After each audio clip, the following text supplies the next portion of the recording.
All right, guys, today we are going to go over how to write ionic names and formulas. This is something in chemistry that just keeps coming up over and over and over again, so it's one of those skills that you really need to become good at to be successful in chemistry. Just a quick refresher. If we're talking about ionic compounds, remember that ionic compounds contain a metal and a nonmetal. Metals are always going to lose their electrons. And when they lose their electrons, that is going to result in a positive charge. Nonmetals are going to gain electrons. And when they gain electrons, that will result in a negative charge.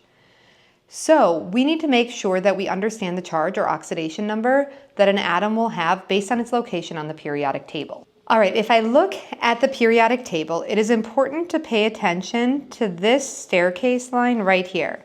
This staircase line is the divider between metals and nonmetals. Everything here to the right of the staircase is classified as a nonmetal. Everything to the left of the staircase, including the middle section and all the way over here to our first two columns, these are all metals. So the staircase is our dividing line. Anything to the left of the staircase is a metal, anything to the right is a nonmetal. Remember that we said that nonmetals are going to gain electrons and thus have a negative charge. Stability is the key here. So our noble gas is already stable. They're not going to gain or lose any electrons to be stable, so they have a charge of 0. My halogens are going to have a charge of -1 because they need to gain 1 electron to be stable. This column needs to gain 2 electrons, giving it a -2 charge, and this column needs to gain 3 in order to be stable. Here, I'm right in the middle. It is equally easy to gain or lose electrons, so we put a plus or minus 4. These guys will lose 3 electrons to be stable, so anything in this column will have an oxidation number of +3. This column has a +2 charge and a +1 charge. So those charges are going to be key. I would suggest labeling your periodic table with those charges at the top of the columns to help you with the next step. The key to an ionic compound is that all of the individual atoms must be stable. When we say they must be stable, that means that they all have to be happy and have a full outer shell or a full valence shell. In order to tell this, we have to make sure that every electron that is lost by one atom is gained by another. So there's essentially no missing electrons. The easiest way to do this is to ensure that the compound always has a charge of 0. So let's look at an example of a compound that would form between Na, which is sodium, and oxygen, which is O. If we want these two to become stable, we have to consider what each individual element needs to do. This is where we go back to the periodic table. On the periodic table, I'm going to find sodium. Sodium is right here, and notice that it's in a column that has an oxidation number of +1. Oxygen is over here on the periodic table. Notice that when it is stable, it will have a charge of -2. I am going to indicate those charges by writing a superscript above the element symbol. Now that I know that Na is +1 when it's stable and oxygen is -2, that means that oxygen needs to gain 2 electrons, but sodium's only capable of losing 1. So the easiest way to figure this out is mathematically. You want to find the lowest common multiple between the two oxidation numbers. 1 and 2 both fit evenly into 2. That's their lowest common multiple. So now I'm going to determine what I need to multiply my sodium by to make it a +2. I'm going to need to multiply this by 2, which tells me I need 2 sodiums. I'm going to indicate that by putting a subscript underneath the sodium. The subscript tells me how many atoms there are. The superscript tells me the charge of the atom. My oxygen, I need to get to a 2 as well. Specifically, I want it to be -2. In order to get that to a -2, I'm going to have to multiply it by 1, which means that I only need 1 of them. If there's only 1 of the atom, we don't need to write a 1 below because it's implied if you took the time to write the element symbol that you have 1 of them. This is the only way that Na and O will ever come together to be stable. That means when we find them in a compound, they will always exist as Na2O. If you are a visual person and not so much of a math person, let's approach this from another angle. If I have Na, I'm going to draw a circle to represent that sodium. I know that sodium is a +1 charge. I have oxygen as well. This circle is going to represent an atom of oxygen, and oxygen has a -2 charge.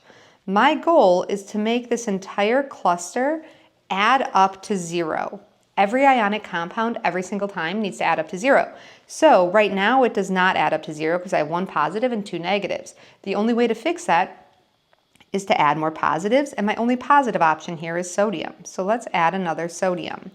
Notice now that if I add all of my charges together, +1 and +1 is a +2 and a -2, it will give me 0. Once the cluster adds up to 0, then I know it's a stable compound. So how do I translate that into a formula? Well, remember that the numbers or subscripts down below indicate how many atoms we have. So we have sodium, and specifically, we have 2 of them. Then we have oxygen, but there's only 1. So both of these processes will give me the same answer. All right, let's look at an example in which the compound name is given to us. So the name of this compound is potassium nitride. But we need to figure out how many potassiums and how many nitrogens we need in order for it to be stable. The easiest way to do this is to start by identifying the symbol and the charge for each element involved. So I'm going to find potassium on the periodic table. And when I find potassium, the symbol is K and the charge is +1. I'm always going to start by writing the symbol and writing the charge. Whenever I have an ionic compound, the metal is always written first and the nonmetal is written second. An IDE ending is just how we name that negatively charged nonmetal.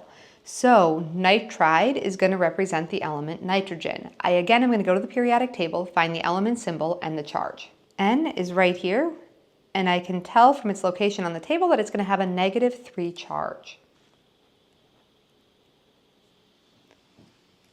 Now that I have the charge and the symbol for each of the elements in the ionic compound, I again need to make sure that they are zeroed out.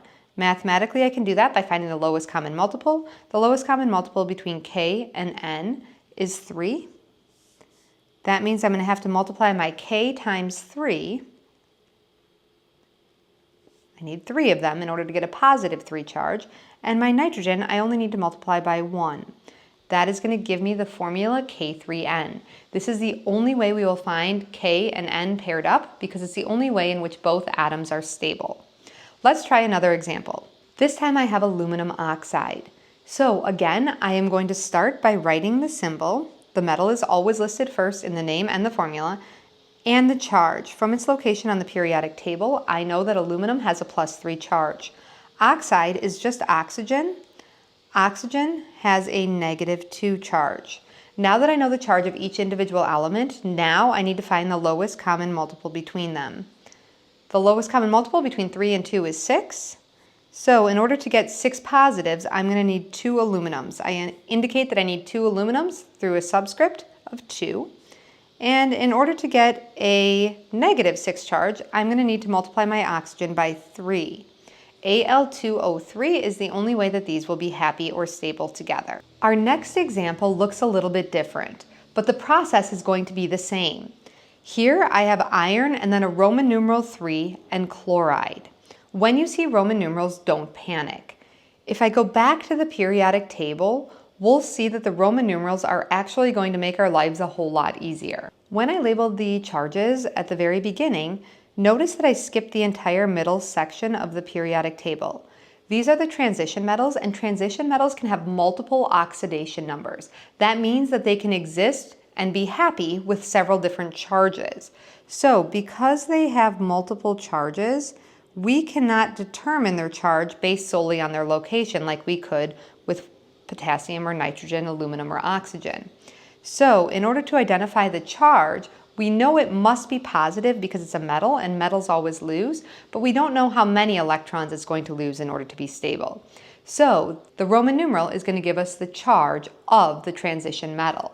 So when I'm writing the formula for this, I am going to start by writing the symbol. Iron is Fe, but iron is a transition metal, and because of that, I don't know what the charge is going to be based on its location on the periodic table.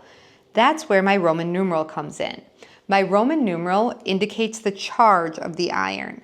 The biggest misconception here, guys, is that people think that tells you how many irons you have. It does not tell you the number of atoms, it tells you the charge of a single iron. So I'm going to put a +3 up here. Chloride is just chlorine. And chlorine, based on its location on the periodic table, I know that it's going to have a -1 charge. Again, I'm going to find the lowest common multiple between them, which is 3. And I'm going to have to take my iron and multiply it by 1 in order to get a +3 charge. And I'm going to have to multiply my chlorine by 3. So I'm going to show that I need 3 chlorines by putting a subscript below. So iron 3 chloride is FeCl3. All right, a couple of helpful hints. If you're not sure about the endings, I'm going to go back to the periodic table. When we're writing our ionic compounds, remember the metal is always written first. Second, we are going to write the nonmetal, but when we write the nonmetal, we're going to change the ending to IDE. Well, since nonmetals only exist in this region of the periodic table here, and remember that we will not find noble gases in an ionic compound because they are already stable as is. That means we really have very few elements that we're going to have to change the ending to IDE. Nitrogen becomes nitride, oxygen, oxide, and fluorine becomes fluoride. Phosphorus will become phosphide, sulfide, chloride, bromide, and iodide. Those are the ones that you're going to see most commonly. Now that we've talked about how to write the formula, we need to know how to write the name of the ionic compound as well. All right, let's look at a few examples together. MgBr2. If I am going to write the name of this, I'm always going to start by writing the name of the metal. The metal is going to be listed first, and I'm going to name the metal normally. Mg is magnesium. Then I need to check to see if that metal is a transition metal. So to do this, I'm going to go back to the periodic table. Mg is right here. Notice that it is not a transition metal. Because it's not a transition metal, I know for certain that the charge is going to be +2. Because I know the charge, I don't have to worry about Roman numerals. I'm only going to have to add a Roman numeral into the name when I have a transition metal or a metal that has multiple oxidation numbers. Since my magnesium is not a transition metal, I'm going to keep right on going. I'm then going to name the nonmetal, which is bromine. But I need to remember to change the ending of the nonmetal to IDE. So instead of bromine, I'm going to call this bromide. That is it. I'm done. The name of this compound is magnesium bromide. Let's look at another one. Na and F. First thing I'm going to do is go to the periodic table and locate Na. Na is sodium. Second thing I'm going to do is check if it's a transition metal. It is not a transition metal based on its location on the periodic table, so I don't need to worry about Roman numerals. Instead, I'm going to name the nonmetal fluorine and change the ending to IDE. Fluorine becomes fluoride. Let's look at the next example. In the next example, I'm going to take the same approach. I'm going to name the metal. The metal is iron. But when I go to the periodic table, I see that iron is indeed in the transition metal section. That means that I don't know what its charge is. When I don't know the charge of the metal, I'm going to have to indicate the charge with Roman numerals.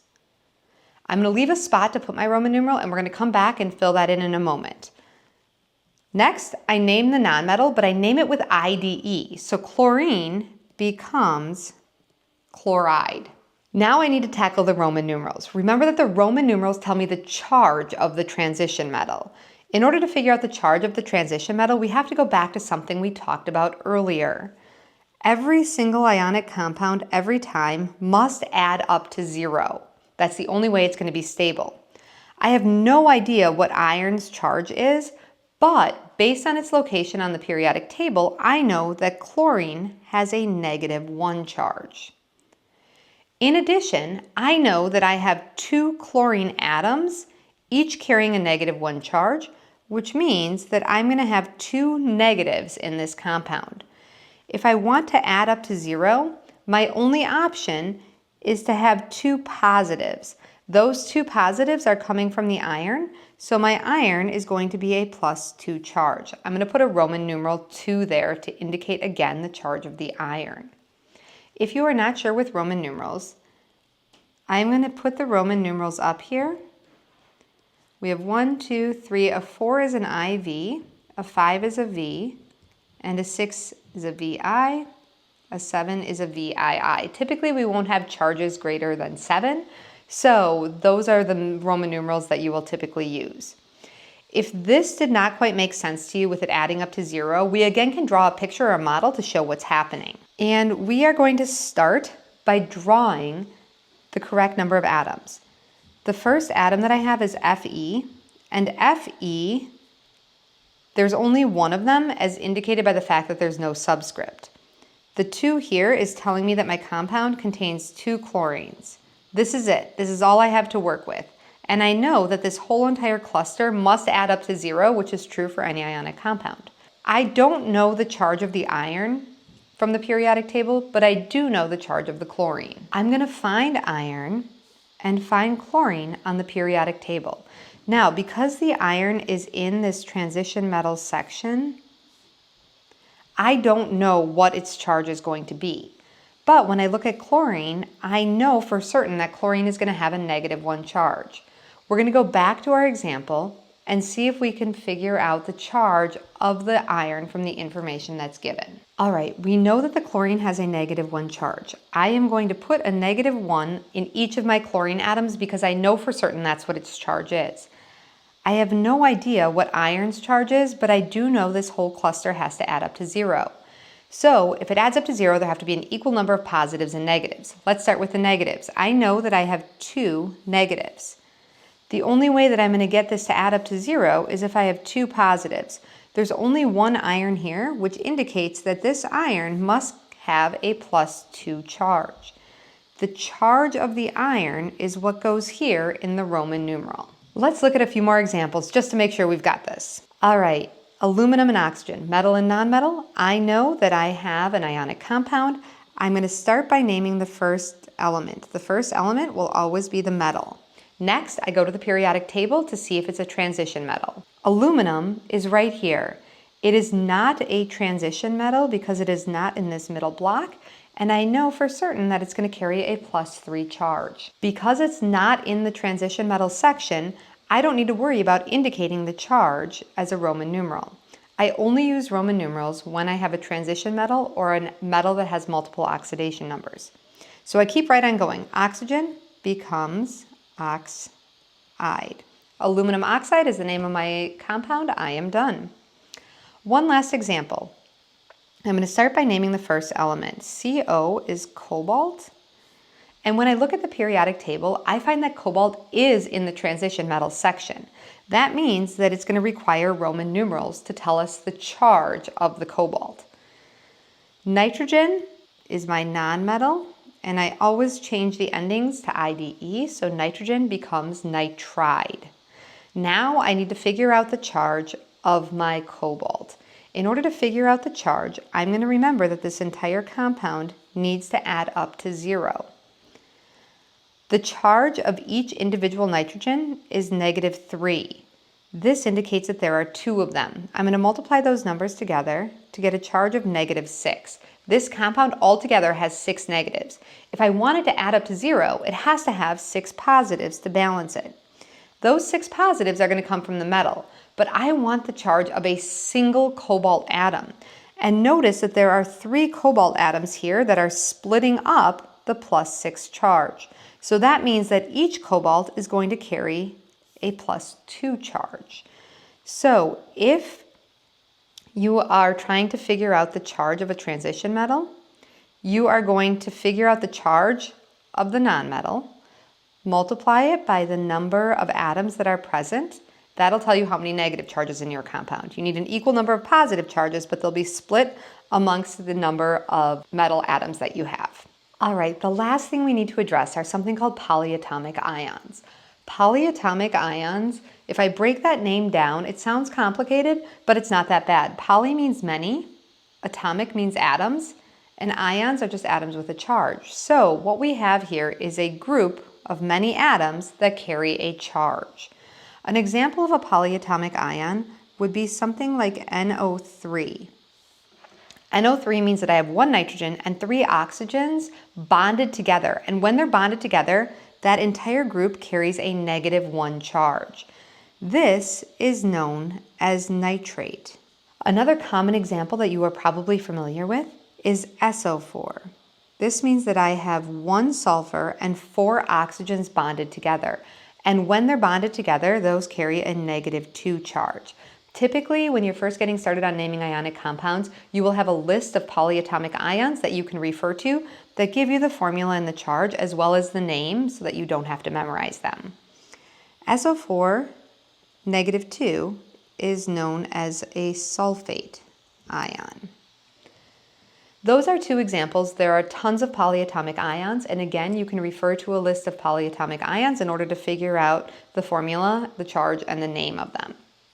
But I want to show you an example in which we have a polyatomic ion as part of our formula. All right, let's say that I have nickel 3 nitrate and I want to write the formula for this. I'm going to approach this the same as I've approached any ionic formula so far. I'm going to write the symbol for nickel. Which is Ni, and then I'm going to indicate the charge. The Roman numeral is telling me the charge of the metal. Now I see nitrate. Notice that everything else previously ended in IDE. As soon as you see an ATE ending or an ITE ending, it's a really good indicator that you have a polyatomic ion. At that point, you would want to reference your list of polyatomic ions and find the formula for nitrate. Nitrate is NO3, so I'm going to write the symbols and write the charge. Even though this looks more complex, the process is exactly the same. I need to find the lowest common multiple between them. Plus 3 and 1 fit evenly into 3. In order to get 3 positives, I'm going to have to multiply my nickel by 1. And in order to get 3 negatives, I'm going to have to multiply my nitrate by 3. Now, when you have more than one of the polyatomic ion, it's important to put the parentheses here so it doesn't look like we have 33 oxygens. We want to know that we have 3 of the NO3 groups. So this is the correct formula for nickel 3 nitrate. All right, let's look at an example of a formula that contains a polyatomic ion and make sure that we can do the name from the formula. All right, so again, our process is the same even though it looks a little more complicated. You'll know immediately that you have a polyatomic ion when you have 3 capital letters in a formula because that's going to indicate that there are 3 different elements involved. So as soon as you see that, you know you've got a polyatomic ion. We're going to start this the same way that we did any other name, and we're going to start by naming the metal. The metal is manganese. And then we're going to check the periodic table to see if it needs Roman numerals. Mn is right here on the periodic table. It's in the transition metals section, which indicates that we are going to need Roman numerals when we're identifying the charge of manganese. I'm going to put parentheses and leave a space for those Roman numerals. And then I'm going to name the polyatomic ion. I'm only concerned about what's inside of the parentheses. This number on the outside is telling me how many of the SO4 groups I have, but what I really want is the name of whatever's on the inside of the parentheses. So on the SO4, on the inside of the parentheses, I have SO4, and it tells me that SO4 is sulfate. I'm going to copy that name exactly as it is on my polyatomic list. Then I need to figure out the charge of the manganese. When you're figuring out the charge of the manganese, you again need to remember that this entire compound must add up to 0, same as before. So this tells me that each sulfate carries a -2 charge. The number outside the parentheses tells me that there are 2 sulfates, each with a -2 charge, meaning there are 4 negatives in this compound. If I wanted to add to 0, that means I need 4 positives. Since there's only 1 manganese here, that manganese must be carrying a +4 charge, so I'm going to put a Roman numeral 4 in the parentheses. The more you practice ionic names and formulas, the easier they become, but remember that the process is always the same. Metals first, non-metals second. When you're writing a name, make sure that you check to see if you have a transition metal. If so, you will need a Roman numeral. If not, you can name normally. When you're naming the nonmetal, don't forget to change that ending to IDE unless you have a polyatomic ion, in which you can just copy the name exactly as it's written on your list. I hope that helped clear up how to name ionic compounds and write formulas. Please check out my other videos on important chemistry concepts.